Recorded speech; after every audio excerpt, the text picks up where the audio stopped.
Hey y'all, it's me Sherelle here with LoveLee Notary, and today I have basically nothing super planned. It's just kind of a random thing today. So I get so many questions in my comments all the time. So today I'm answering some of these random questions. So stay tuned. All right, so I'm just gonna do these in any kind of like random order, I guess, anyways. So basically, I'm just going to be answering some of the questions that I get all the time from you guys in my comments.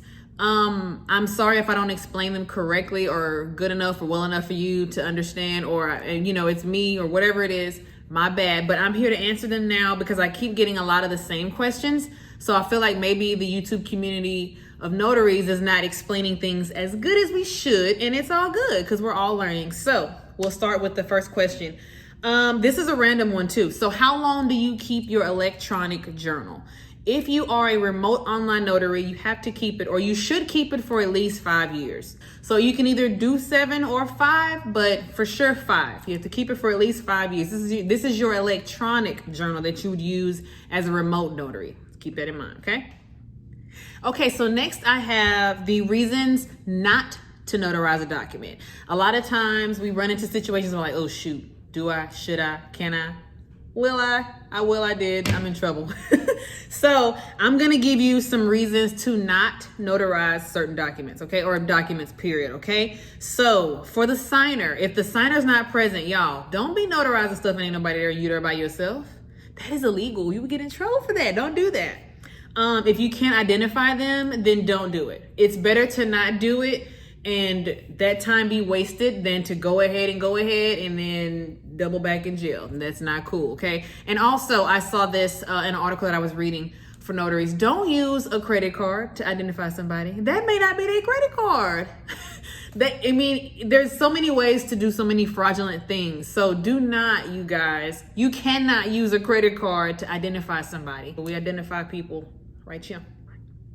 Okay? So, what else? So if the signer speaks a different language, obviously there's a language barrier if they don't speak what you speak. So you're not understanding them, they're not understanding you. It's time to just call it quits and get the right person in for the next signing. If they refuse the oath, okay, then guess what, boo? We're done. Time for me to go. If they refuse to do the oath, which is fine, it's not a problem, I'm just being funny. But if they refuse to do the oath, then that is the end of the signing. And just be polite and just say, okay, well, this will be the end of the signing. I would tell you to just contact your title company and then you do your part on your end and go your way, okay? Boom. If you feel like they're being pressured, if you feel like there's like a gun behind their back or like a little somebody standing back there like, sign, if you feel like this is not supposed to happen or this person is not comfortable with signing, pressure is the word. If you feel like they feel that way, it's okay for you to say, you know what, I think we're gonna go ahead and just, oh my bad, I thought my hair was looking crazy.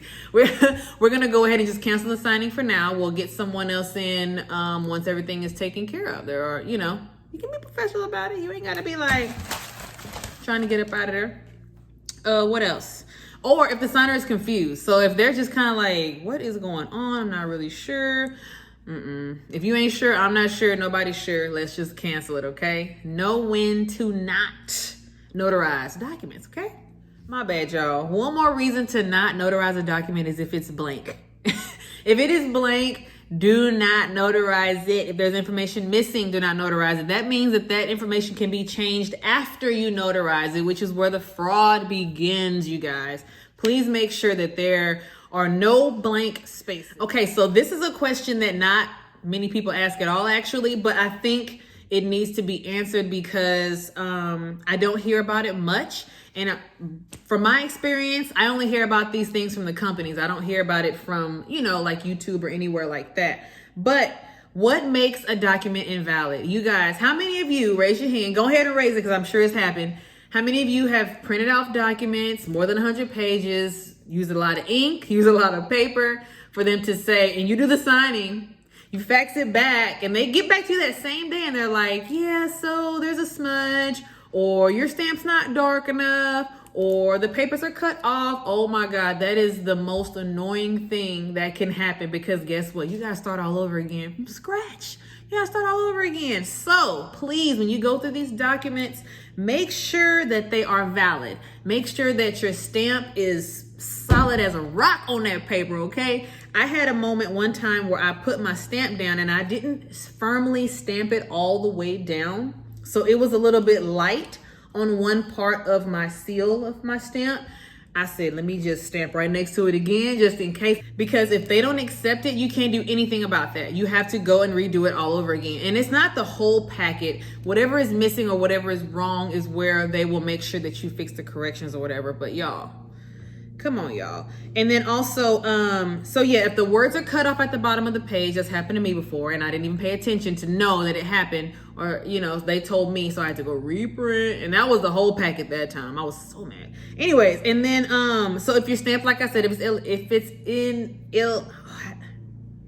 illegible, woo, there we go. If it's illegible, if you cannot read it, there's a little shadiness, they're gonna say no, we can't read it, it's too light. If the ink is too light too, they are not playing games, y'all. They want this stuff to be able to be read by anybody, and they don't want to guess, they don't want any of that. What else?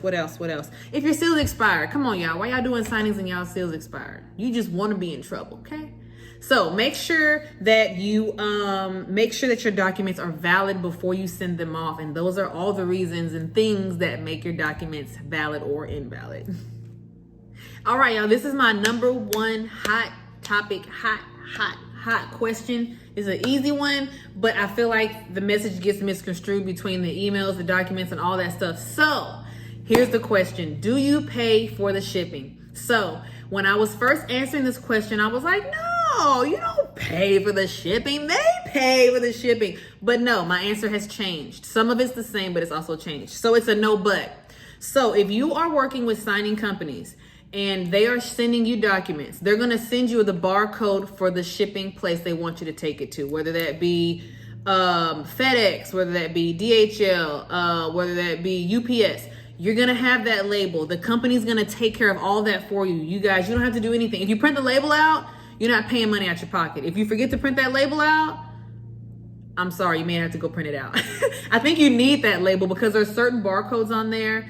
And for that particular title company, they have an account with that shipping company. So I think that all kind of like relates. So don't mess that up. Just print the barcode out. You don't have to pay. But the other half of my answer to that question is yes. And that's because you have to think about your clients that you have. If you have just a regular client who just needs something simple to be done, or, you know, those are the people that you would have to pay the shipping for that you would have to pay for to have the documents shipped. That's probably the only reason I would think. I have not had to pay for shipping for anything for documents. I've always done my signings through the signing companies. I've done some outside, but that was all right. So I'll be reading y'all comments, and I'm gonna put y'all out there because I'm a part of this community too. A lot of y'all are just really scared and nervous to do this. I was scared too. I still get scared when I have to do a signing. I still get nervous. My heart beats. It is okay. And this is what made my heart beat whenever I would look at documents when I was like doing my first couple signings. I'm like, what is this? So what is a principal? A principal is an individual whose signature is notarized or who takes an oath from a notary. Y'all, when I saw the word principal on that paperwork, I'm like, shoot, am I the principal? Is it them that's the principal? Am I the principal over the signing, or are they the main principal signer over their Y'all, I was so confused over this word principal that I had to stop in my tracks what I was doing to look this up real quick. So the principal's a signer, y'all. That's all. That's all I had to tell you about that. All right, so if you're moving, if you have moved, if you need to move, if you will be moving, you need to change your address, right? So what do? How do you do that? You change your address to the Secretary of State. Every state has a Secretary of State. Some are not as great as others from what I've been hearing lately, but that's where you go. It's a form online called a Notary Public Change of Address. And you can also do the same if you need to change your name, if you get married or divorced, sorry. But if you need to change your name for whatever reason, you do the same thing. Go to your Secretary of State website and it's gonna be a form for a name change, okay? All right, so here's my next good question that people ask a lot. How do you get paid? I get paid, y'all. You get paid. We all get paid. How do notaries get paid? So if you are working with signing companies Typically, the ones that I've dealt with typically do not pay me for 30 days out. That can either be the beginning of the month or the end of the month. I've never received a payment immediately. I've always had to wait at least either till the end of the month or the beginning of the month, or I have to wait until 30 days out from the signing. But if you're not doing it that way with the signing companies where they just mail you a check at some point in time in life, if you're doing it on your own, you can have people pay you on Venmo, Cash App, PayPal. You can even get one of those little squares, you know, so they can swipe their card or whatever. I think the square is actually like free and you just maybe pay for a subscription. I cannot remember, but I know that Square is super easy and super simple to do. It's just called Square. I'm sure it's called square.com. And that's where you can go and get like a card reader and have like this actual like account or business account. All right, next question. Can you make a copy of a a certified copy of a birth certificate or a marriage license? No, nope, you can't do that, okay? So what do? You have to call these entities and say, hey, I need a copy of. That's all you have to do. Just call these places. And the answer is no, because these are recordable documents. What's a recordable document? So basically it means that it was recorded by some type of entity. So like the birth certificate, you have to go to the office where you get your birth certificate from and ask them for a copy of that. And then that is how that process will go. You cannot do this on your own and be like, oh, well, I'll just copy this right here. No. You have to reach out to the entity where that document came from and get your certified copy. All right, and last but not least, Notary Prohibited Act. So this is not really a question. I just thought I'd just throw this in here. It's just a few little things, whatever. Okay, so you cannot give out legal advice to people. If they're showing you, or if you're going through their docs and they're signing, and they're like, oh man, is that a good percentage rate? Zip it, okay? I don't know. I live in a tent. I own a bike. I don't know. Just whatever it is, divert away from that the best way that you possibly can. And maybe answer them to where they won't ask you any more questions about the documents or any advice, because that's kind of hard on us. You know, sometimes we see stuff and we're like, God dang, you know, but you can't say nothing because that's not your business.